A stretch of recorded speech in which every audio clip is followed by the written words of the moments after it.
पारिजात का पुष्प, हार श्रृंगार का फूल, ऊपर से सफेद, नीचे जो उसकी डंडी होती है वो थोड़ी नारंगी होती है, संतरे के कलर की होती है, नारंगी कलर। महाराज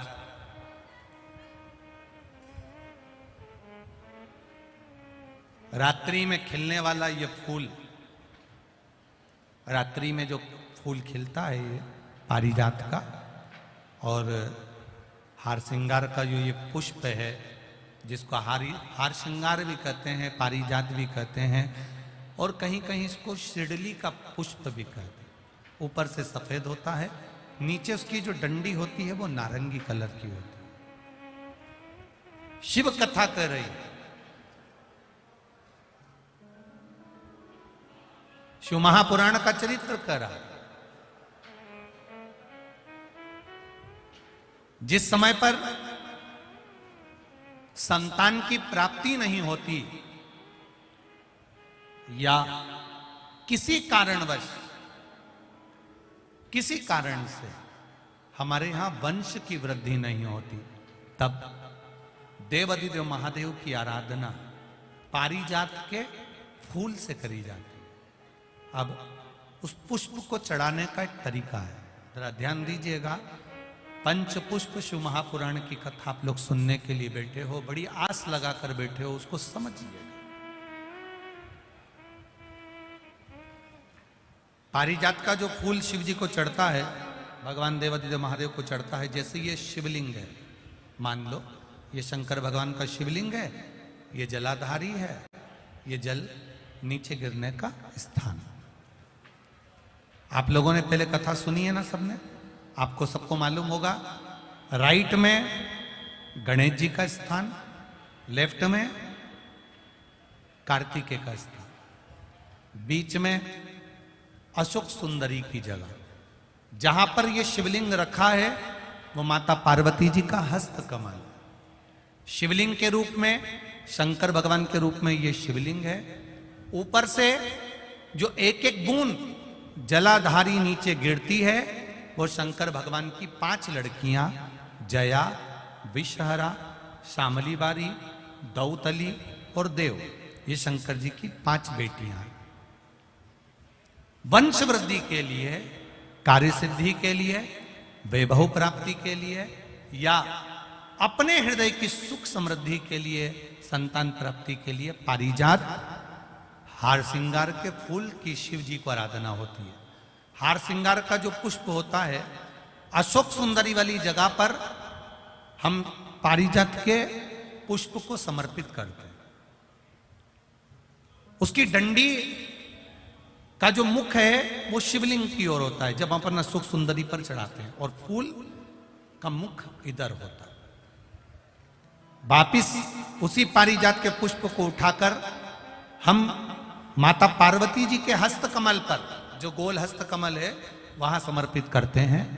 उस जगह पर माता पार्वती जी की ओर से जो पुष्प समर्पित किया जाता है, उसकी डंडी पारिजात की हमारी ओर होती है, पुष्प का मुख महादेव की ओर होता है।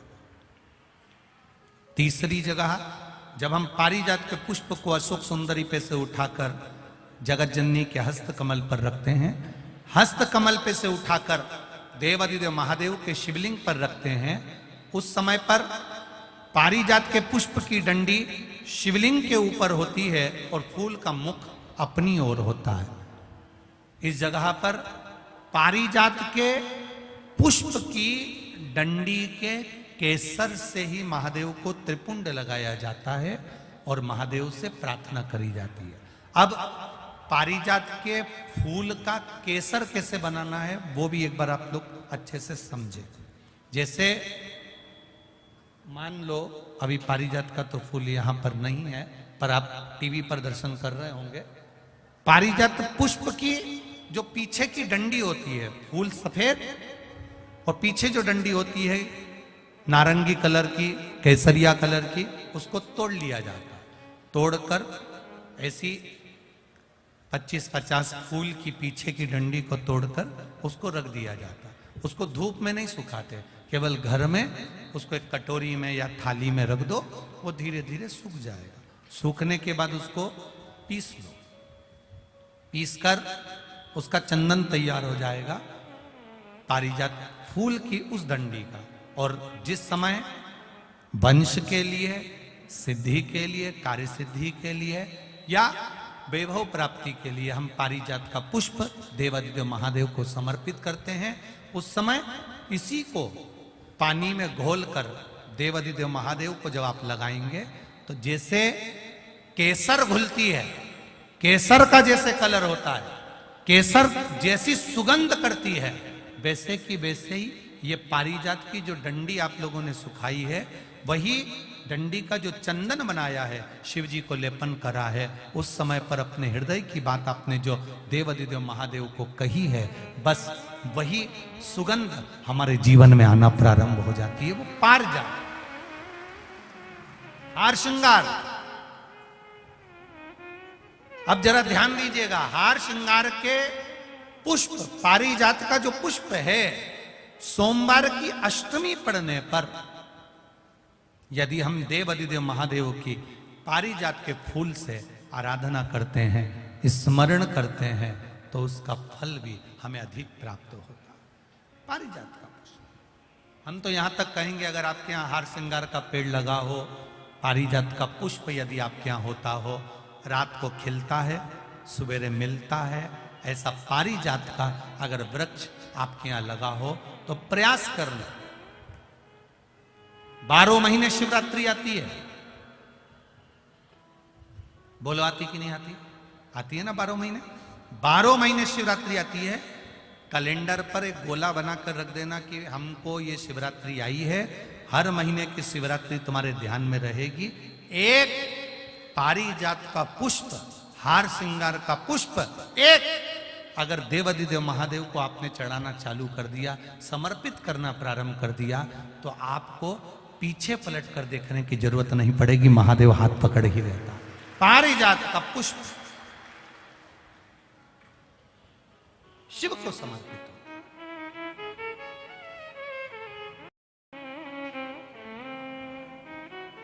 सफेद कलर का पुष्प है, आप टीवी पर दर्शन कर रहे होंगे। केसरिया कलर की, नारंगी कलर की उसकी डंडी है, भगवान शिव को समर्पित पारिजात। जब हम देवादिदेव महादेव को जल समर्पित करते हैं, भगवान शंकर को जब हम जल चढ़ाते हैं, उस समय पर भी भगवान को, अगर तुम्हारे पास में थोड़ा सा पारिजात की जो डंडी है सुखाई है, आपने पारिजात फूल के नीचे की जो डंडी है उसको तुमने सुखाकर अगर चंदन बनाया है, तो वो चंदन आप प्रतिदिन भी देवादिदेव महादेव को समर्पित कर सकते हो। पारिजात पुष्प। एक बात और हमारे स्मरण में रहे,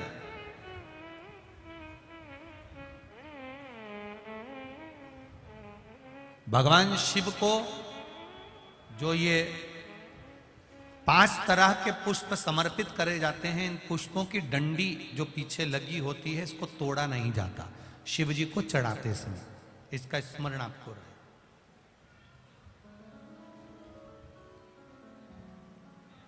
तीन शिवालय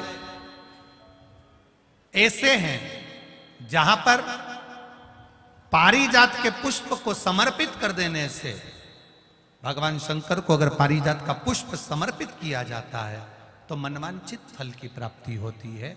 पहला, मां नर्मदा से निकला हुआ कंकर नर्मदेश्वर महादेव। अगर कहीं नर्मदा जी के कंकर से शिवलिंग बना हुआ है तो मां नर्मदा के शिवलिंग पर पारिजात का पुष्प समर्पित होता है। दूसरा, जो शिवालय एकांत में हो, एकांतेश्वर महादेव जो एकांत में बैठे हो, भले ओटले पर बैठे हो, अकेले बैठे हो, एकांत में बैठे हो, वो एकांतेश्वर महादेव पर भी पारिजात का पुष्प समर्पित कर देने से, अगर कोई अदालत का कोर्ट केस होता है तो बाबा देवादिदेव महादेव का मात्र पारिजात पुष्प का स्मरण या उसको समर्पित कर देने से भी फल की प्राप्ति होती है। तीसरा, ऐसा शिवालय जो नदी के तट पर हो, सरोवर के तट पर हो, कुंड के तट पर हो, बावड़ी के तट पर हो, कुएं के तट पर हो। आप सब लोग तो ग्रामीण क्षेत्र के निवासी हैं और जितने लोग भी कथा सुन रहे हैं आस्था चैनल पर, फेसबुक, यूट्यूब पर, सबके स्मरण में होगा, पहले हमारे जो पूर्वज होते थे वो कुआं बावड़ी के पास में शंकर जी का शिवलिंग रख देते थे। ध्यान में होगा, जिसको स्मरण में होगा उसको मालूम होगा। शिवलिंग लाते थे और जहां कुआं होता था, बावड़ी होता था, तालाब होता था, नदी होती थी, उसके तट पर, उसके पास में शिवलिंग रख देते थे। कारण क्या है? किसी जलाशय, कुआं, बावड़ी, तालाब, नदी, सरोवर, इसके पास में जो शिवलिंग होता है, उस शिवलिंग को बहुत सिद्ध करने की जरूरत नहीं होती। स्वयं गंगा मैया उस कुंड बावड़ी के रूप में रहकर शिवलिंग को सिद्ध कर देती है और वहां स्वयं विराजमान हो जाती है महाराज। वहां पर भी यह हार श्रृंगार पारिजात का पुष्प शिव को समर्पित किया जाए। 3 जगह ऐसी है जहां कभी मौका मिल जाए और तुम्हारे पास में पारिजात का फूल हो और कहीं तुम्हें मिल गया, तुमने आज्ञा ले ली, हम ये पुष्प ले लें क्या, और लेकर अगर आपने चढ़ाया है तो उसका फल जरूर मिलेगा। पारिजात, हार श्रृंगार का पुष्प। चंदन भी प्रयोग कर सकते हो उसका, चंदन। महाराज शिव पुराण कर